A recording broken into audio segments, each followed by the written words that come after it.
Market లో ఏ course చేసినా 2 ఏళ్ల ముచ్చటే. కానీ AI అండ్ డేటా సైన్స్ నేర్చుకుంటే రాబోయే 10 ఏళ్ల వరకు మీ కెరియర్ కి తిరుగుండదు. అది ఒక్క ఇన్నోమాటిక్స్ తోనే సాధ్యం. ఏమిటి? కాళీని భరత్ చంపేశాడా అని నెమ్మదిగా అంటావేవయ్యా నా మగడా? అయిపోయావా సంతోషం? ఫోన్లో 2 ముక్కలు మాట్లాడినైనా మాట్లాడలేదు, అంతిమ సందేశం ఇవ్వలేదు. అప్పుడే వాడు రావటం, నిన్ను పేల్చడం, నువ్వు అయిపోవటం అన్ని ఫోన్లోనే. సంతోషం. అవునయ్యా, ఏందా ఏడుపు? ఇంకా చావలా? చేతిలో గ్లాస్ కింద పడి చప్పుడైందంటే. చావలేదా? చూశావా? చేవ ఆవులించినా ఈగ తగ్గినా ఎంతగా భయపడుతున్నావో నా మగడా. అది నీ పొజిషన్. ఇక్కడ నేను సిగ్గిడిచి బాత్రూమ్ లో కూడా బాడీ గార్డును తీసుకుపోతుండా. చచ్చే రోజు వస్తే ఎవరు మాత్రం ఆపగలరయ్యా? ఆ ఖాళీగాని చంపిన వాడు మనల్ని చంపడం గ్యారంటీ ఏమిటి? అందరం కలిసి ఏం చేయాలో ఆలోచించాలి. ఏంటి ఆలోచించేది? సూదిలో దారం, చచ్చిలోనేమో గూండా. వాడి చావును మనం ఉపయోగించుకోవాలి. ఇదిగో రాజకీయాల్లో పైకి రావాలంటే శవాన్ని కూడా వాడుకోవాలి. చరిత్ర తిప్పు.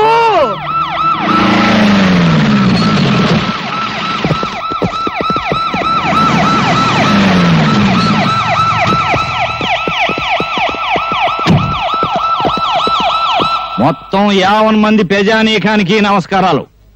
ఇంతకీ ఇసం ఏందంటే, ఒక పేరు మోసిన గోండాని ఒక విప్లవకారుడు చంపేశాడు. అదే మమ్మల్ని కదిలించింది. ఆ గోండా వల్ల ప్రజానీకం ఎన్ని బాధలు పడ్డారు, ఎన్ని కష్టాలు పడ్డారో మేము స్వయంగా చూశాం. అందుకే గోండా వ్యతిరేక ఉద్యమం, దాని ద్వారా శాంతి స్థాపన జరపడానికి మేము నలుగురం నడువులు కట్టుకున్నామని ఈ టీవీలో గుండా మీకు చెప్పడానికే ఎడకొచ్చాం. చనిపోయిన గుండాతో కలిసి మీరు చాలా అరాచకాలు సృష్టించినట్టు పేపర్లో వచ్చింది. ఇదిగో ఇట్లాంటి ప్రశ్నలు వేస్తారనే మేము ఆడికి పడితే ఆడికి రాము. కోడిగుడ్డు మీద ఈకలు దిగుతారు బాబా ఇల్లు. ఇదిగో నిజం చెప్పాలంటే ఆ పేపర్లో వచ్చినంత పచ్చి అబద్ధం. ప్రజానాయకమైన మమ్మల్ని అడ్డం పెట్టుకుని ఆ రౌడీ గారు బతికాడేమో గానీ ఆ రౌడీ గారికి మాకు ఎట్లాంటి సంబంధాలు లేవు. భూదేవి మీద ఒట్టు. నువ్వు చెప్పే సంతోషం బాబా మన ప్రజలకి.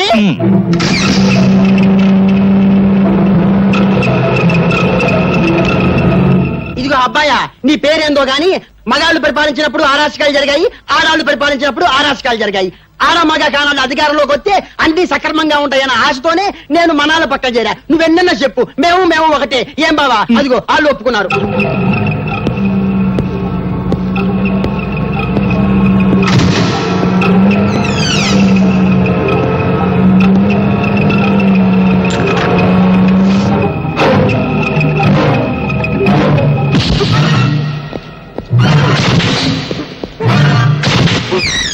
ఆ రౌడీ చనిపోయిన దగ్గర నుంచి మీ వెంట పోలీసులను పెట్టుకు తిరుగుతున్నారు.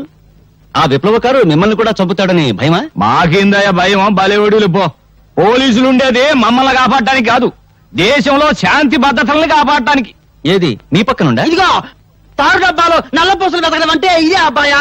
ఇదిగో సంతోషం బావా, నేను ఇందాకే చెప్పాగా కోడిగుడ్డు ఈకలు నువ్వులే పద బావా. ప్రజాసేవక ఏలైంది. మైకు చేతిలో ఉండగానే సరే. అవును బావా కదా. ఇష్టం వచ్చిన అడిగితే ఎట్లా మైక్ చేతిలో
నువ్వు చెప్పదలుచుకుంది ఏమైనా ఉందా?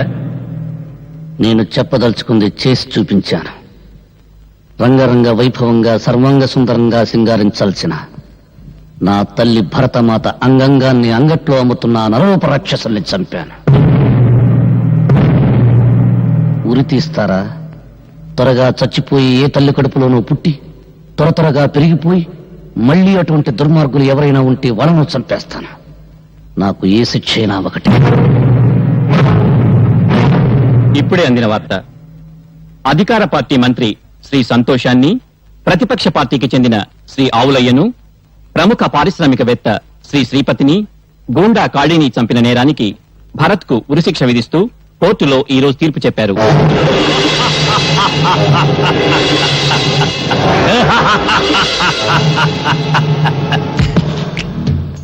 చచ్చిన వాళ్లలో నన్ను లెక్కేసి వాడికి ఉరిశిక్ష వేశారు. పవరు పర్సనాలిటీ ఉన్నవాణ్ణి నన్నెవర్రా చంపేది?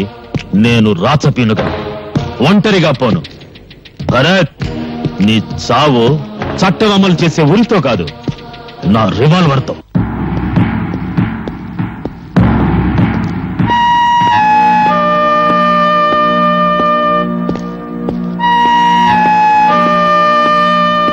భరత్, నిన్ను ఉరిదీసే తేదీ డిసైడ్ చేశారు. ఉరితాళ్లంత స్పీడ్గా టేబుల్స్ మీద ఫైల్స్ కదిలితే ఎంత బాగుండేది నా దేశం. భరత్, నీ చివరి కోరుకుంటే చెప్పు, నిజంగా తీరుస్తారా? ఇదిగో, ఈ 4 గోళ్ల మధ్య చావటం నాకు ఇష్టం లేదు. ఇరుకు, ఊపిరాడదు. భగత్ సింగ్ మైదానంలో ఉరి తీయండి, చూస్తారు అందరూ. కనీసం చావులోనైనా నాకు స్వాతంత్రం ఇవ్వండి. జైల్లో ఫోన్ ఉందా? ప్రెసిడెంట్ గారిని రిక్వెస్ట్ చేస్తాను. భగత్ సింగ్ మైదానం ఈ దేశంలో విప్లవం శంఖానాదం చేసిన పవిత్ర స్థలం. సార్, భరతం చుట్టానికి ఎవరు వచ్చారు? రమ్మను.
ఎంత ముసల్దాని అయిపోయావమ్మా. ఇన్నేళ్ళు నువ్వెక్కడున్నావో ఎలా ఉన్నావో తెలియక తల్లడిల్లిపోయాను. నీ ఆచూకి తెలుసుకునేసరికి అన్నీ తెంచుకుని వెళ్ళిపోతున్నావేరా. ఎందుకమ్మా ఏడుస్తున్నావు? ఈ దేశంలో పుట్టినందుకు ఏదో ఒకనాడు ఆకలి మంటలతోనూ, కులాల కొట్లాటల్లోనూ, మతాల కుమ్మలాటల్లోనూ, ఎన్నికల బాంబుదాడుల్లోనూ కుక్క చావు చావాల్సిందే. నేను అలా చావడం లేదమ్మా. చావు బ్రతుకుల మధ్య కొట్టుకులాడుతున్నా ఈ దేశానికి ప్రాణం పోయటానికి నా ప్రాణం ధరబోస్తున్నానమ్మా. సరిగ్గా 30 సంవత్సరాల క్రితం ఇదే గదిలో బాంబు కేసులో అరెస్ట్ అయిన మీ నాన్నగారిని కలుసుకోవడానికి వచ్చాను. అప్పుడు నువ్వు నా కడుపులో ఉన్నావురా. నిజంగానా? నేను ఇక్కడికి 2 సార్లు వచ్చానా? అయితే నాకు ఇది కలిసి వచ్చిన చేయాలన్నమాట. చావుని ఎంత ధైర్యంగా ఎదుర్కొంటున్నావురా. ఈ రోజు నాకెంతో ఆనందంగా ఉంది. నా బిడ్డ చావులో ఉత్సాహం ఉంది, దేశభక్తి ఉంది. వచ్చే జన్మలో కూడా నువ్వే నా బిడ్డగా పుట్టాలిరా. ఈసారి నేను ఆడపిల్లగా పుడతానమ్మా. 45 ఏళ్ల స్వరాజ్యంలో విజయం సాధించింది ఒక్క సారావజ్యం. అది చేసింది ఒక ఆడదే. అందుకే వచ్చే జన్మలో నేను ఆడదానిగా పుట్టి మగాళ్ళు సాధించలేండి ఆడపిల్లగా పుట్టి సాధించాలని ఉందమ్మా. నీ చివరి క్షణాల్లోనైనా నీ దగ్గరే ఉండాలనుందిరా. ఓ పని చేయమ్మా, పెద్ద బండరాయి తీసుకుని జైలు నెత్తి మీద వేయి. నువ్వు జైల్లో పెడతారా? నాకు దగ్గరగా ఉండొచ్చు. బాబు, అమ్మా, రేపు నాకు ఉరి వేస్తారు. నా శవాన్ని నీకు అప్పగిస్తారు. నాకు తలకు నువ్వు పెడతావు కదా. అమ్మా, తాతయ్య చితికి నేను నిప్పంపించలేదు. నీ కోపంగా లేదు? అమ్మా, చిన్నప్పుడు చదువుకోవడానికి దీపం వెలిగించావు. ఇప్పుడు నా చితంలో వెలిగిస్తే ఆ మంటల్లో చాలా మంది చదువుకుంటారమ్మా ప్రపంచాన్ని గురించి. తాతగారు అక్కడ కలిస్తే ఏం చెప్పమంటావమ్మా? చెప్పడానికే ఉంది బాబు. నువ్వు పెళ్లి చేసుకోలేదని చెప్పు. మన వంశం నీతోనే అంతరించిపోతుందని చెప్పు. కాబోయే కోడలి కోసం చేయించిన మంగళసూత్రం మీ అమ్మ కొంగునే ఉందని చెప్పరా.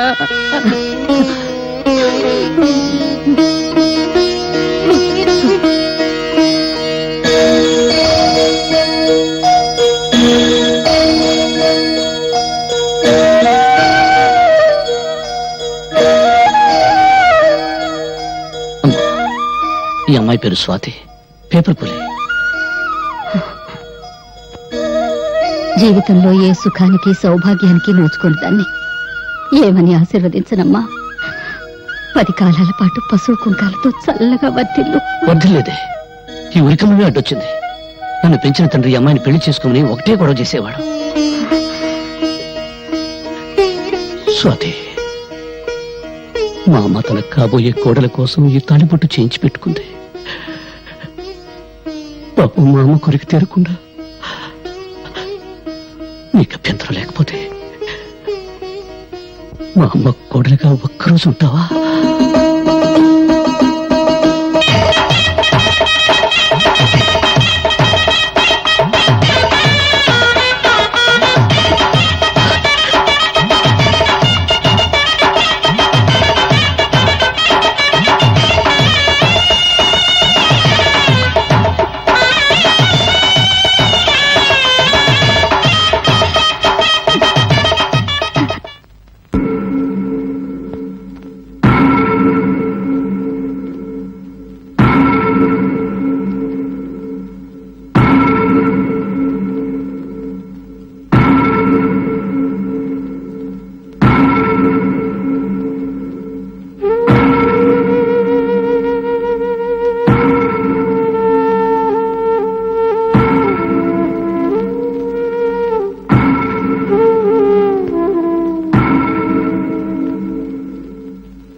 ఏమిటి అందరూ అలా చూస్తున్నారు?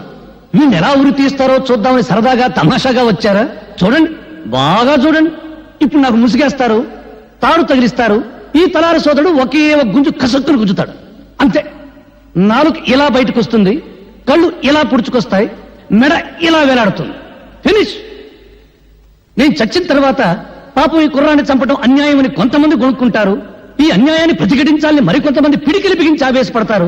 న్యాయమో అన్యాయమో అంతా పైవా డిక్టేషను, మనకెందుకు లేని వేదాంతం పలుకుతూ కొంపలు కడతారు. పెళ్ళాలు కూటికి పిలుస్తారు, తింటారు, నిద్రపోతారు, తెల్లారిపోతుంది. అంతేగాని వీడిని ఎందుకు ఉరి తీస్తున్నారు, వీడెవరి కోసం పోరాటం చేశాడు అని మీ మనసులో పుట్టదు. అసలు మీకు మనసులుంటే కదా పుట్టడానికి. అప్పుడు మీ మనసు తెల్లవాడికి బానిస, ఇప్పుడు నల్లవాడికి బానిస. దేశభక్తి మీలో ఎప్పుడో చచ్చిపోయింది. ఒకవేళ ఉన్నా అది ఆగస్టు 15వ తారీఖున జెండా ఎగరవేసే టైంలో చటుక్కున పుడుతుంది. జనగణమన అధినాయక జయ హే అని పడగానే పుట్టుక్కున చచ్చిపోతుంది. అది అద్గది పుణ్యభూమి నాది. హోంవర్క్ చేయలేదని పిల్లాన్ని, కూర సరిగ్గా ఉండలేదని పెళ్ళాన్ని తిడతారు కానీ మాకేం చేశావని ఎప్పుడైనా ఏ మంత్రినైనా నడి రోడ్డు మీద కాళ్ళను పట్టుకుని నిలదీసి అడిగారా? ఓహో, దమ్ము లేదు. తరతరాల నుంచి మహారాజుల దగ్గర నుంచి నేటి రాజకీయ నాయకుల దాకా వాళ్ళ కళ్ళ చుట్టూ గానుగుల్లా పీనుగుల్లా తిరగటం మీకు అలవాటైపోయింది. మీ జీవితంలో కొత్త సూర్యోదయం కోసమే అడవుల పాలై ఆకలి దప్పులను సహిస్తూ ప్రాణాలను సైతం త్యాగం చేస్తున్న దారి తప్పిన నాలాంటి సోదరులను చూసైనా మీ పీకు గుండెల్లో ధైర్యం పుట్టదు. అడుగడుగున ఆకలి, అవినీతి, దరిద్రం, దౌర్జన్యం, నిరుద్యోగం విలయతాండం చేస్తున్నా 47 సంవత్సరాల స్వరాజ్యంలో మనకెందుకు ఈ గతి పట్టింది? ఎందుకు మనం పందుల్లా, కుక్కల్లా, నక్కల్లా, పశువుల్లా హీరాతిహీనంగా బ్రతుకుతున్నాం అని మీ వెర్రి ముర్రి బుర్రంలో ఆలోచన పుట్టదు. అంతా విధి, కర్మ, నుదుటి రాత అని మీ అసమర్థతను మీరే కప్పించుకుంటారు. నూతిలోని కప్పల్లా ముద్దురాత చిప్పల్లా గిరిగీసుకుని బ్రతుకుతున్నారు. చందమామ రావే, జాబిల్లి రావే అని రాని చందమామ చూపించి చిన్నప్పుడు మీ అమ్మ మిమ్మల్ని మోసం చేసింది. ప్రణాళికలు రావే, ప్రాజెక్టులు రావే, తెల్ల పంచదార కార్డుకు బంగారం రావే అని నాయకులు మిమ్మల్ని మోసం చేస్తూ పాడే పాటలు వింటారు, ముద్ర వేస్తారు. 5 సంవత్సరాలు బొటరు వేలు నోట్లో పెట్టుకుని చిక్కుంటారు. ఆ తర్వాత వాళ్ళు చేసే మోసాలు, దోపిడీలు మీరు కనిపెట్టుకున్నా ఉండడం కోసం మీకు చిన్న పని పెడతారు. ఏమిటా పని? నేను హిందువుని, నేను ముసల్మాన్, నేను క్రిస్టియన్, నేను బ్రాహ్మణుని, నేను రెడ్డిని, నేను చౌదరిని, నేను కాపుని, నేను హరిజనుని, నేను ఉత్తర హిందుస్థాన్, నేను దక్షిణ హిందుస్థాన్ అని మీలో మీరు రెచ్చగొట్టుకునేలా చేస్తారు. ఎక్కడ నీ పుణ్యభూమి, ఎక్కడ నీ దేశం? 1వ క్లాసు పిల్లాడు చదువుతాడు. నన్నయ బ్రాహ్మణ కులమన పుట్టెను, గాంధీజీ గుజరాతీ కోమటి, అంబేద్కర్ హరిజనుడు. ఎవడడిగాడండి వీళ్ళ కులం దేశానికి నూరి పుయ్యమని? ఇవన్నీ వాగితే నేను పిచ్చోడు. పొరపాటుని మీలో ఎప్పుడైనా దేశభక్తి అనే ఆవేశం పుడితే దాని మీద నీళ్లు చల్లడం చాలా తేలిక. ఇప్పుడు చార్మినార్ ఉన్న చోట శ్రీకృష్ణుడు ఆవులను మేపాడంటే చాలు, ఫినిష్. ధరలు పెరుగుతున్న సంగతి గుర్తురాదు, దరిద్రం పెరుగుతున్న సంగతి గుర్తురాదు, మీదకి నాయకులు తొక్కుతున్న సంగతి గుర్తురాదు. శ్రీకృష్ణుడు, ఆవులు, చార్మినార్ ఫలోమని పరిగెత్తుకుంటూ వెళ్తారు, ఒకరికొకరు నరుక్కుని చేస్తారు. జయ హే పుణ్యభూమి నా దేశం. ఒక్కసారి బాగా ఆలోచించుకోండి. బ్రిటిష్ వాళ్ళను వెళ్ళగొట్టడానికి ఈ దేశంలో కాలిన బస్సుల కన్నా, తగలబడిన ఆఫీసుల కన్నా, చచ్చిన మనుషుల కన్నా 47 ఏళ్ల స్వాతంత్రంలో మన రాజకీయాల కోసం, మన వర్గాల కోసం, మన కులాల కోసం తగలబెట్టుకున్నదే ఎక్కువ.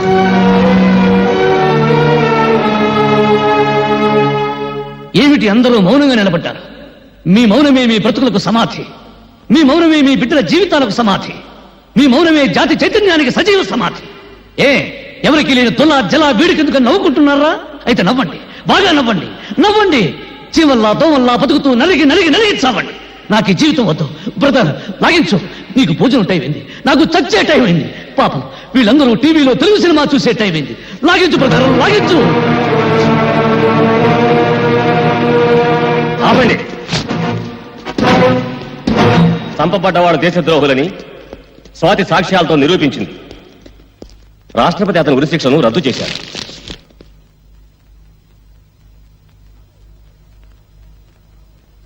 Stop it!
విప్లవం అరుణోదయం లాంటిది. అది అస్తమించదు. ప్రతి విప్లవ వీరుడి గుండె నుండి కారిన ఒక్కొక్క నెత్తురు చుక్క ఈ దేశానికి ఒక్కొక్క సూర్యుడు.